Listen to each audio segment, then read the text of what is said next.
De l'actualité, merci de nous suivre, Madame, Messieurs. Nous recevons ce soir Patrick Nzey, il est président du parti politique Les Démocrates Nationalistes. Bonsoir, Monsieur Nzey. Bonsoir, Madame Gisèle Olive Etoko. Bonsoir, toute la nation congolaise, y compris qui sont inclus d'ailleurs, les téléspectateurs de CCTV. Toute cette régie déployée devant nous, ces héros dans l'ombre, qui feront en sorte que nous puissions être suivis de partout. Je n'oublie pas M. Brilon Zinga qui est là devant nous. Et donc le plaisir est mien de répondre encore une fois de plus à votre émission. Alors, je fais plaisir et partager, M. Patrick Nzey. Comment se portent les démocrates nationalistes? Bon, les démocrates nationalistes se portent bien.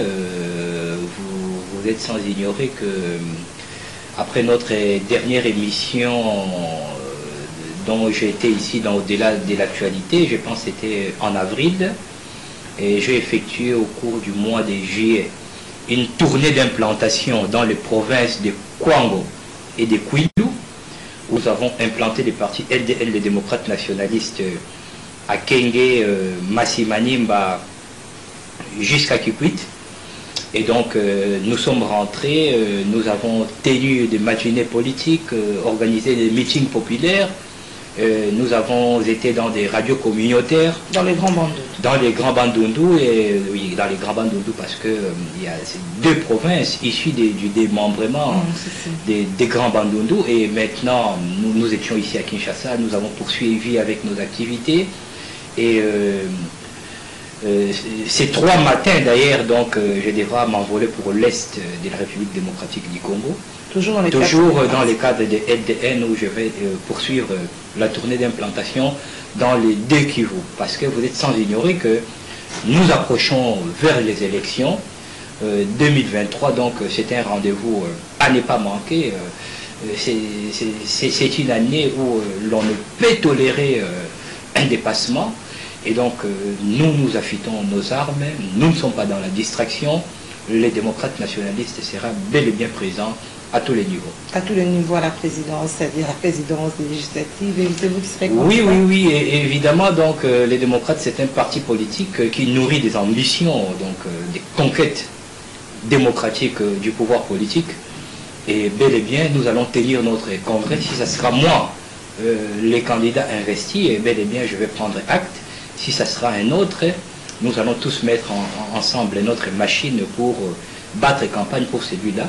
Et nous avons également droit à présenter des candidats à tous les autres échelons, quand bien même qu'ils ont tripatouillé la loi électorale, favorisant des partis des gouvernements, quand bien même qu'ils ont placé leurs délégués à la CENI en violation de toutes les règles démocratiques. Nous sommes là, 6 ne deviendra jamais 9, et nous irons jusqu'au bout dans leur perspective de fraude pour démasquer et mettre hors d'état de nuire tous ceux qui entendront, n'est-ce pas, faire dysfonctionner le processus démocratique en République démocratique du Congo. Alors vous vous préparez pour les élections, vous croyez vraiment à la tenue de ces élections dans les délais prévus, c'est-à-dire 2023? Non, il n'est pas question de croire, madame. Mais à l'allure des choses, comment vous voyez à la tenue des élections? Les élections sont constitutionnelles. Donc ce n'est pas un droit, ce n'est pas un cadeau de l'UDPS ou de Félix Tshisekedi à la population congolaise. C'est un droit qui est constitutionnellement acquis. Et donc notre constitution instaure ou institue un quinquennat. Et donc les quinquennats, c'est la durée des 5 ans des mandats du président de la République, bien évidemment, mais également des institutions. Et donc il faudra que les élections se tiennent dans les délais. Et conformément à l'article 74, il y a une contrainte. L'électorat doit même être convoqué 90 jours avant l'expiration de la fin du mandat du président en exercice qui échait. Donc, plus concrètement, c'est dans une année, donc pratiquement dans 11 mois, que l'électorat devra être convoqué en vue de l'élection du président de la République et en vue du renouvellement des chambres du Parlement, des assemblées provinciales, et pourquoi pas atteindre aussi les élections à la base, parce que nous devons nécessairement, ça fera bientôt la 4e législature que les autorités au niveau des ETD, les élections n'ont jamais été organisées, et nous devons arriver à aboutir ou à faire atterrir ce processus démocratique au niveau des entités territoriales décentralisées. Alors ma question était à lui revoir les choses, comment s'organise la Commission électorale nationale, et vous croyez en cette institution d'appui à la démocratie? D'abord, non, nous les démocrates nationalistes, et jusqu'à ce jour, membres des forces sociales et politiques, estampillés bloc patriotique selon des autres, vous savez que ça a été une alliance autour des CALCC, Milapro, les forces sociales et politiques, pour notamment les combats, c'était d'abord pour la CENI, parce qu'on ne pouvait pas tolérer cette désignation frauduleuse, remettant toutes les règles démocratiques en désignant Denis Kadima à la CENI. Ça a été rejeté, et jusqu'à ces jours, il est récusé. Nous ne l'avons jamais reconnu comme président de la commission électorale, et pour nous, nous disons que nous irons aux élections, mais il ne sera pas question que Denis Kadima et son équipe puissent nous organiser des élections. Ça ne sera pas... Comment ça? Non, non, madame. Mais vous croyez à la tenue des élections, vous ne voulez pas l'équipe, quand est-ce qu'on va devoir mettre en place? À l'époque, nous avons demandé aux confessions religieuses de se mettre d'accord et de se choisir. Vous avez su, vous connaissez le clivage qu'il y a eu. Il y a eu un groupe de 6, un groupe de 2. Ils n'ont pas voulu. Les institutions, notamment l'Assemblée nationale, a entériné et le président de la République a signé une ordonnance. N'est-ce pas? Ils ont fait des forcings, nous avons fait sortir Kinshasa dans la rue, des marches, des sit-ins. Malheureusement, ils ont les armes, ils ont le pouvoir, mais un pouvoir seulement contre les opposants, alors que l'Est de la République démocratique du Congo est toujours endeuillé. Il y a Bunagana, qui ne fait plus d'ailleurs partie du giron congolais. L'on a déployé toute cette artillerie pour mater les opposants, l'opposition. Mais en cela, nous disons qu'ils se trompent. Septembre 2023, nous irons aux élections, et rien que des élections. Nous n'allons pas tolérer un glissement, mais nous irons aux élections avec une CENI qui soit totalement indépendante et souveraine, parce que nous ne pouvons pas accepter un processus électoral mais d'une IDPS.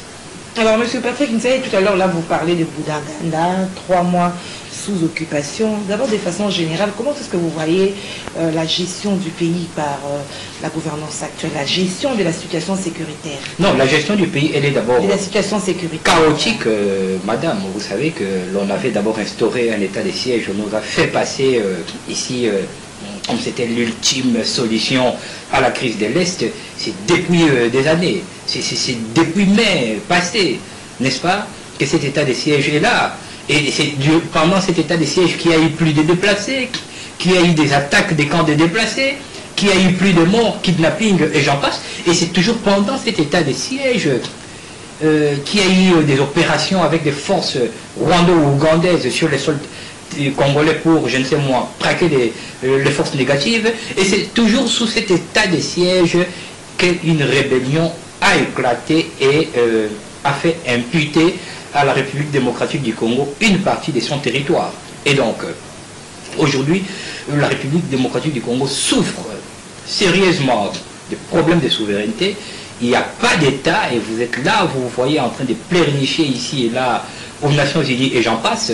À l'ère, nous, le LDN, nous disons que si Félix Tshisekedi et son régime avaient fait preuve d'humilité en intégrant toutes les propositions que LDN donnait en son temps, nous ne serons pas arrivés là. Quelles sont ces propositions? Aujourd'hui, là, il est devant l'Assemblée nationale des Nations Unies en train d'accuser les Rwandais. Mais ça, c'est s'attaquer aux conséquences. Il faut remonter aux causes. Au départ, lorsqu'on s'opposait à l'axe Kigali-Kampala-Nairobi, que nous considérions comme l'axe du mal, mais c'est ce qui plaisait au pouvoir de Kinshasa, c'était ce tourisme diplomatique. On pensait que pour trouver la solution au problème congolais, que cette solution pourra venir de Kigali, de Kampala ou de Nairobi.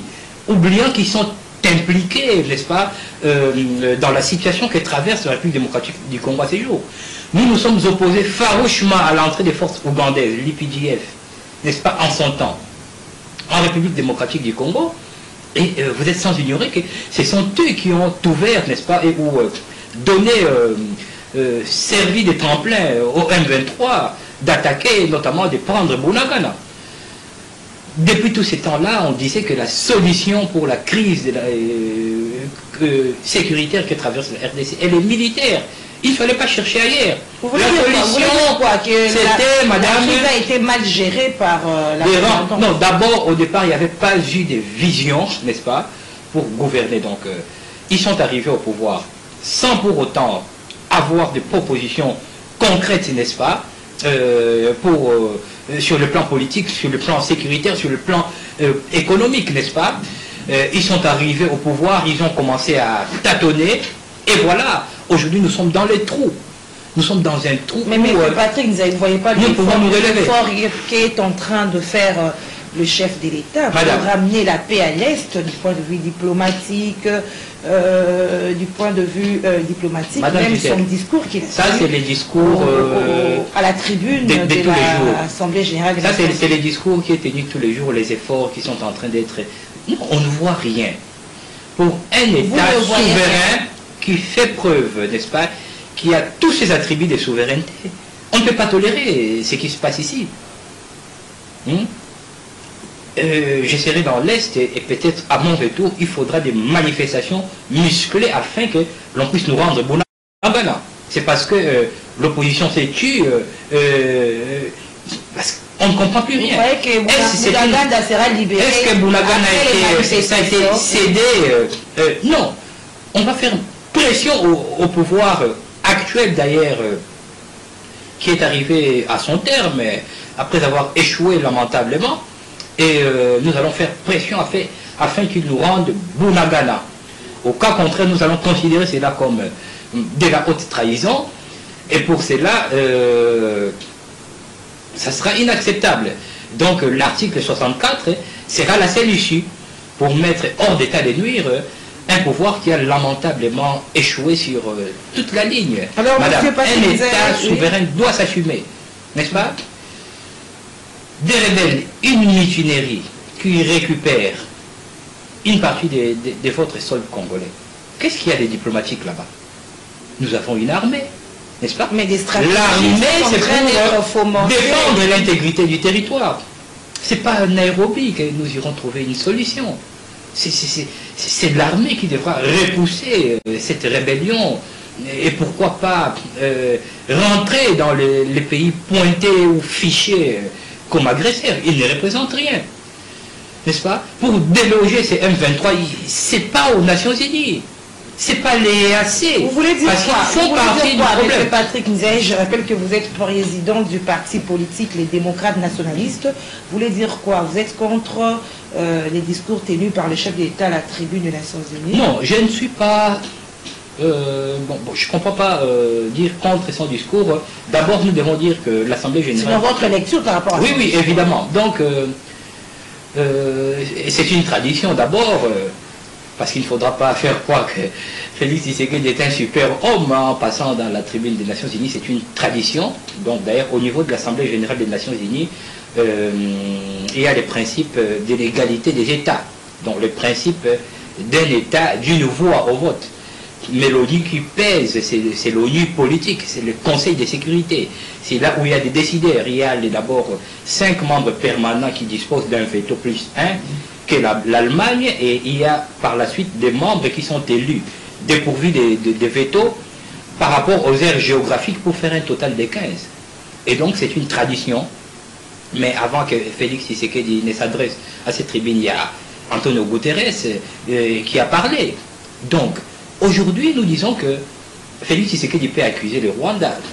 On le dit. Lorsque nous, l'opposition, disait il faudra mettre fin avec cette coopération, déjà, après le revers diplomatique de Paris, lui infligé par Paul Kagame, et bien avant cela, on avait dit qu'il faudra fléchir la ligne de politique régionales et ou des perspectives géopolitiques régionales, notamment en durcissant, n'est-ce pas, la ligne politique, en usant de la politique du bâton, chose qui n'avait pas été les cas. Donc aujourd'hui là, nous disons que M. Félix Tshisekedi s'attarde aux conséquences, n'est-ce pas, mais il y a les causes où nous devons remonter aux causes, et il est notamment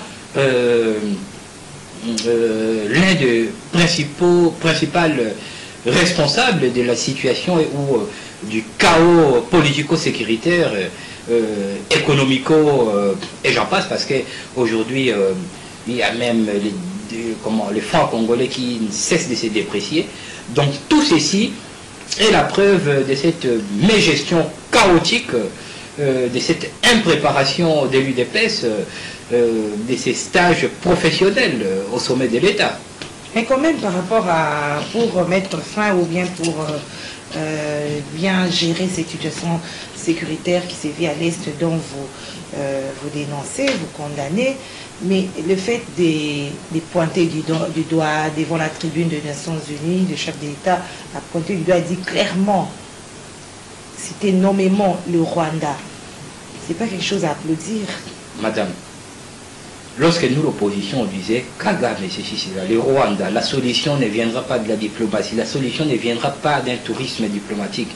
Il nous faut renforcer notre politique à l'intérieur. Parce que dans la mondialisation, madame, il faudra que les États puissent d'abord se renforcer à l'interne, avant d'envisager un décollage du monde, avant même de prétendre jouer un rôle dans l'arène de la puissance. Et donc aujourd'hui, venir des jours après condamner le Rwanda, ça ne suffit pas. Ils ont été à Nairobi, ils ont signé des accords, des déclarations. Quel est l'essor de mois aujourd'hui?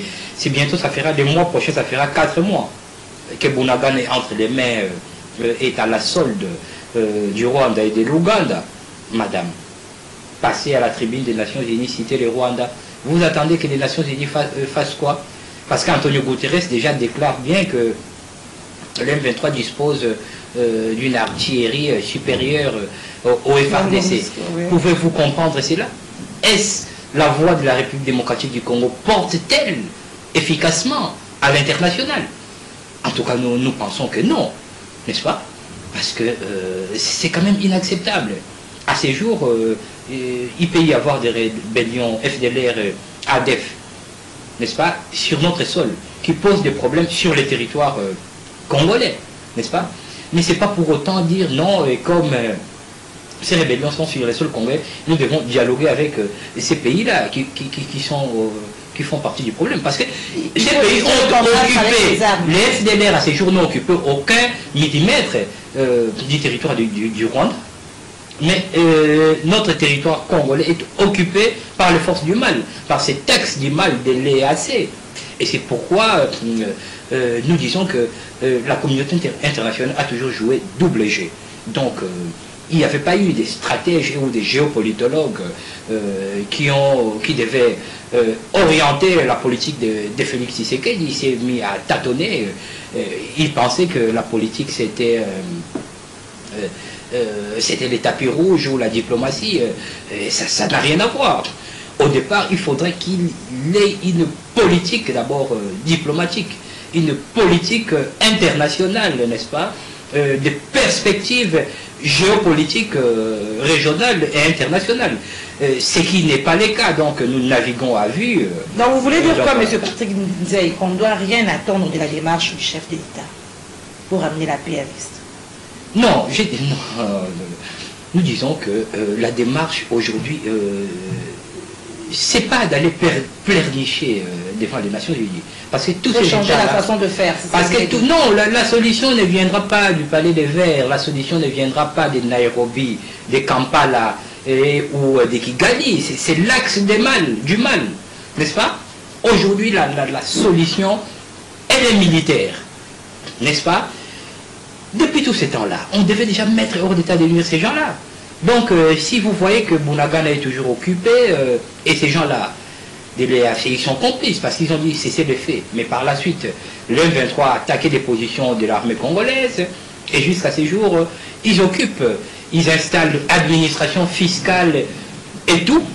Et donc, vous comprenez là que c'est un désespoir. Donc, c'est vraiment un désespoir. Selon M. Patrick Nzei, ne viendra que de nous-mêmes. Que de nous-mêmes, mais la solution d'abord à la crise de l'Est, elle est d'abord militaire.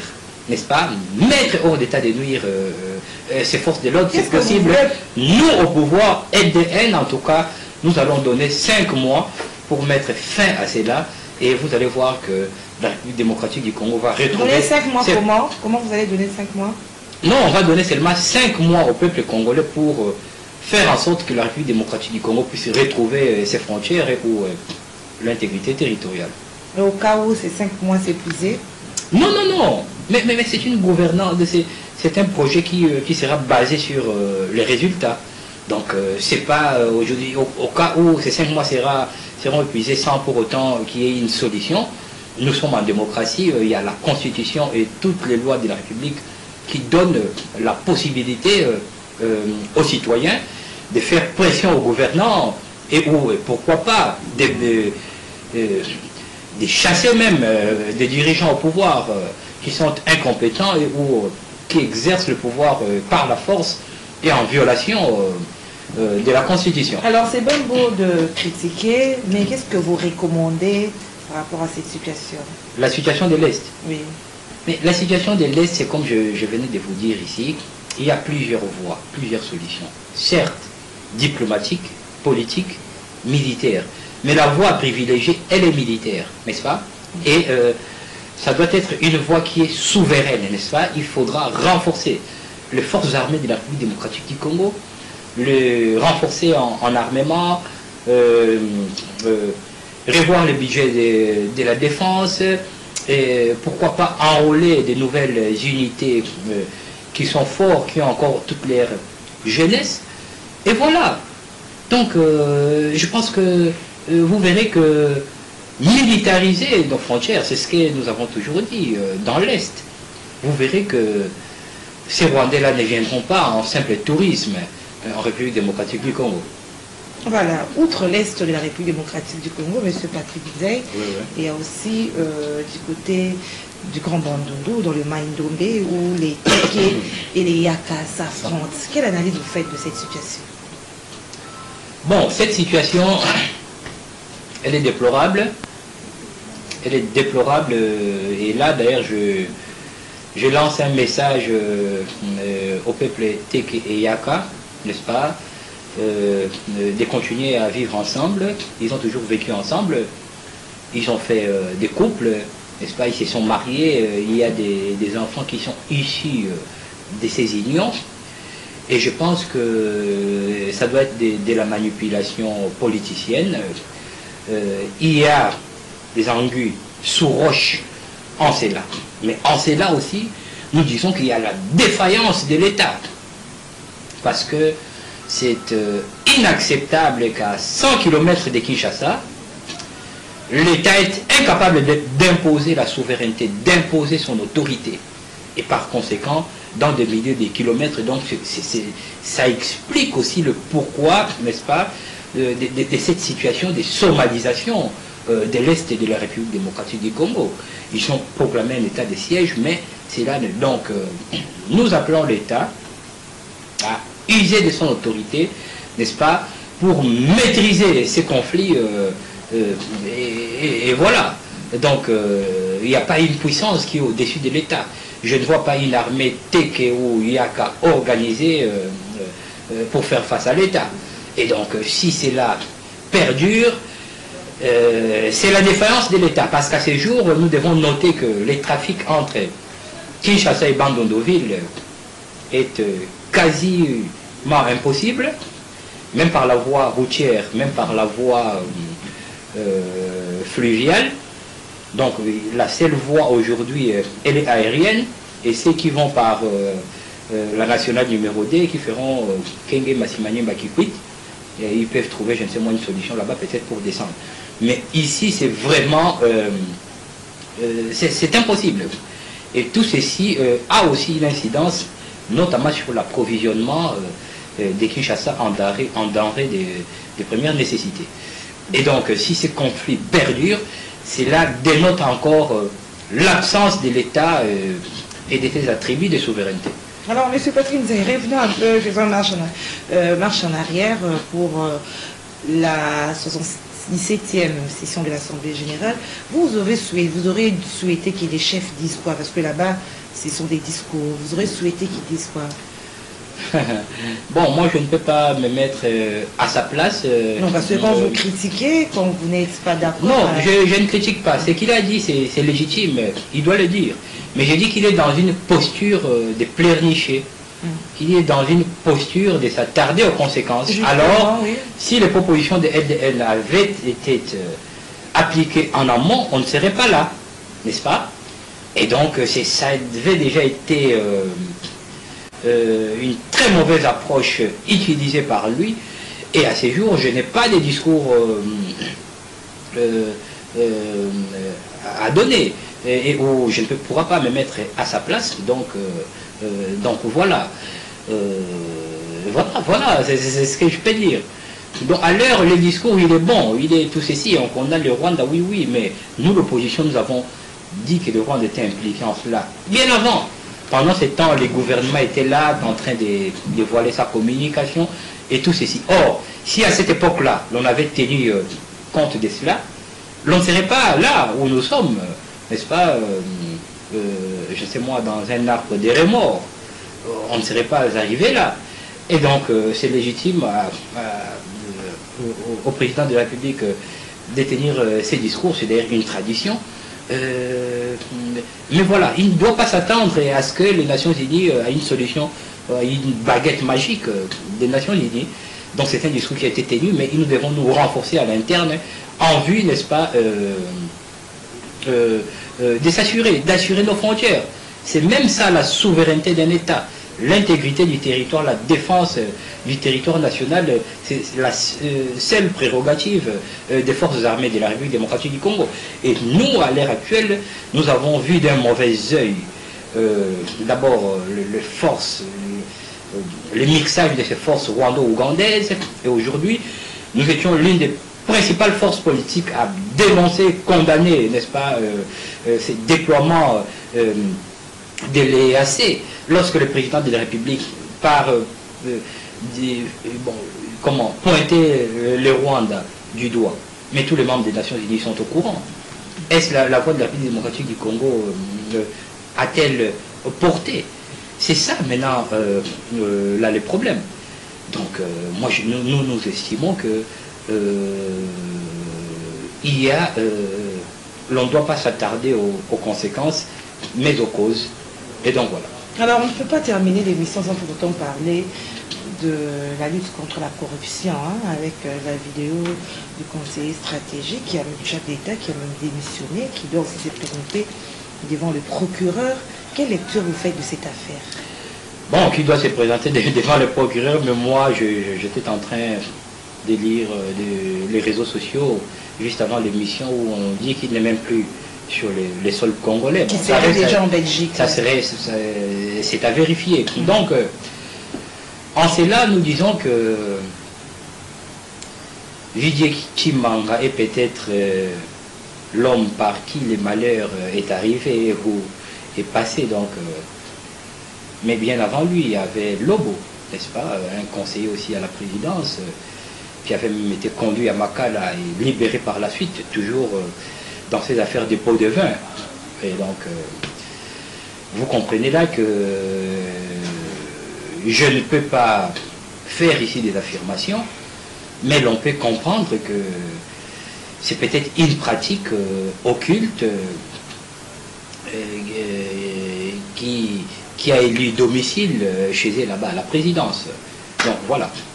Comment y mettre fin? Qu'est-ce que vous suggérez par rapport à... Non, comment y mettre fin? Mais aujourd'hui, la solution, pour nous, elle est connue. Nous disons 2018, 2023, il ne nous reste qu'une seule année. Durant 4 ans, l'échec du pouvoir en place quinquennal de Félix Tshisekedi est établi. Et avec tout ce que nous vivons là, la solution elle a déjà toujours été, c'est ce que nous n'avons cessé de dire. Donc c'est la sanction avec un carton rouge, parce que vous savez que c'est un pouvoir qui est illégitime. Ces jours, illégitime si faire confiance à ces pouvoirs. Donc les cartons rouges s'imposent. Auquel Congolais, vous avez fait ces sondages-là? Les cartons rouges, madame. En 2023, vous verrez, le carton rouge s'impose comme la selle ici pour balayer cette gouvernance idépécienne et avoir un nouveau leadership qui va faire développer la République démocratique. Alors, s'il faut dire un point positif de ce pouvoir, qu'est-ce que vous direz? Non, madame, moi je ne suis pas ici dans une posture de venir dire des points positifs. Non, parce que vous dites qu'il y a l'amendement échoué. Moi, je suis un opposant. Donc, l'opposant voit tout en noir. Non, non. Je ne peux pas venir faire des cadeaux ici, présentement, devant votre micro et des CCTV à un pouvoir, n'est-ce pas? Moi, je vois tous les domaines de la vie sociopolitique, et lorsque les tableaux il est noir, je ne peux pas aujourd'hui parler d'un aspect positif, un seul aspect, n'est-ce pas? Parce que lorsque ce seul aspect-là sera rassemblé avec les autres, donc ça sera englouti en cela. Donc le constat il est médiocre et la solution c'est la sanction. Donc je ne pourrais pas ici aussi affirmer que, comme l'une des affirmations qu'aucun Congolais, c'est dur, nous sommes des démocrates, nous devons aussi respecter les règles. La démocratie, à la différence de la République, c'est que c'est l'individu qui est l'acteur, pendant que dans une République, c'est le peuple, n'est-ce pas? Et lorsque nous sommes dans une démocratie, dire qu'aucun Congolais ne votera pour ce pouvoir, c'est dur, parce qu'ils ont leur famille, mais le pourcentage ne pourra pas excéder les 5%, parce que l'échec, il est cuisant, n'est-ce pas? Et ces pouvoirs ne peuvent que survivre au travers de la fraude électorale. Merci, M. Patrick Nzey.